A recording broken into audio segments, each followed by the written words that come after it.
Naghahanap ka ba na pwede niyong mapuntahan na pasyalan? At lalo na nga ngayon na talagang malapit na ang Pasko. At talagang mag-e-enjoy dito ang mga bata, pati na nga rin ang mga matatanda. At bukod nga sa rides, may pa-horror house pa nga sila dito. At dito nga lang yan dito sa Circle of Fun. At sa loob nga lang pala ito ng Quezon City Memorial Circle. For only 30 pesos nga ay makakapasok na nga kayo dito sa kanilang theme park. At kung may kasama naman kayong senior citizen or bata na 3 feet below ang height, malilibre na nga sila sa entrance fee dito. Pagpasok nga namin, ito na nga agad ang bumungad sa amin. O diba ang lakas maka Baguio feels. At hindi ko nga akalain na meron palang ganito dito sa Quezon City. Yung mga mahihilig sa extreme rides, talagang mag-e-enjoy kayo dito sa Vikings nila. At dahil meron nga pala kami mga dalagita na kasama, napasubo na nga rin kami ni TJ sa pagsakay dito. 100 pesos each nga pala ang bayad dito sa Vikings. At meron nga pala silang height requirements for kids. And luckily, nakaabot naman si TJ sa 4 feet. At ito na nga ang eksena namin dito sa Vikings, mga Mari at Nakshi.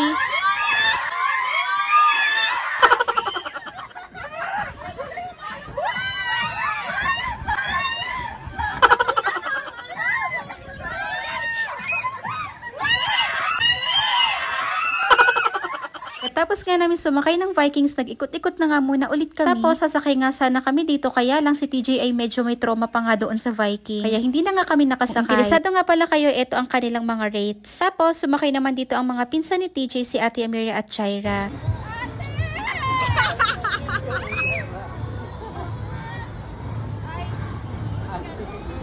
Akala nga namin mabilis ang pagbaba nitong rides na to. Kaya kung adults nga ang sasakay dito ay hindi nga masyadong mag-e-enjoy. Dahil mabagal lang talaga ang pagtaas at pagbaba nito. O diba tuwang-tuwa nga ang mga chikitings. Ang rate naman dito sa Frog Hopper ay 70 pesos per head. At dito naman sa Miss Squirrel ay talagang nag-enjoy si TJ dito. Tapos ang rate naman ay 70 pesos per head. At natuwa nga si TJ dahil may pa-reverse pa nga yan. Meron nga pala sila ditong skybike. At mas maganda nga kapag sasakay ka dyan kapag gabi. Sa Pumpcorn naman, ang rate naman dito ay 100 pesos per head. At dito naman sa may airplane, 70 pesos naman ang rate nila dito each person. For the snacks and food naman, pwede nga pala kayo magpasok ng pagkain. Dahil meron naman ditong lamesa at upuan na pwede nyong pagkainan. Nakatipid na nga rin kami sa snacks dito at dinner na nga lang din ang binili namin. Dito naman sa train rides nila, 70 pesos naman ang bayad nito per head. At kahit wala ngang companion, ang bata dito ay pwedeng-pwede yan. Katapos naman naming mag-snacks, dito naman kami pumunta sa La Casa Vieja. At ito nga ang kanilang horror house dito. At ang entrance fee naman ay 80 pesos each person. At ito na nga ang eksena namin dito sa loob ng horror house.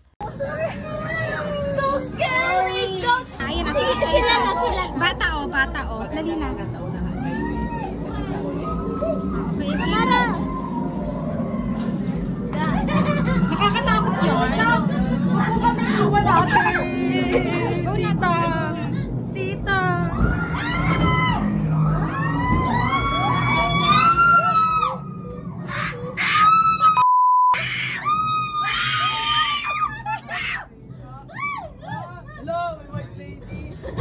Tingin sa baba, guys!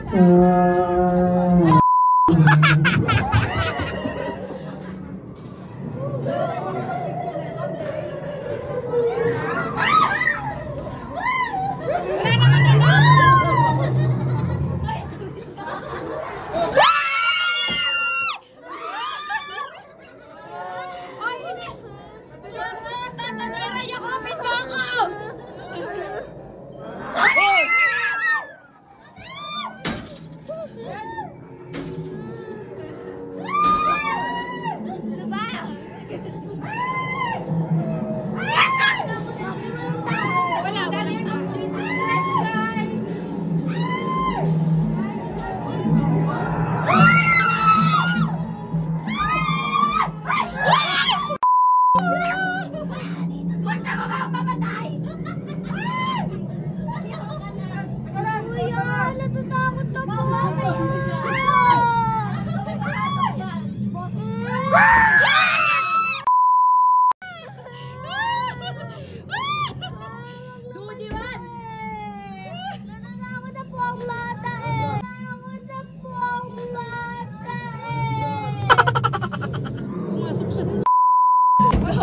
Kuya, pasok! Kuya, kayo na! Kuya, pasok! Natakot ka. Nandun siya sa loob. Siksik lang kami. Kuya! Tita, halika na.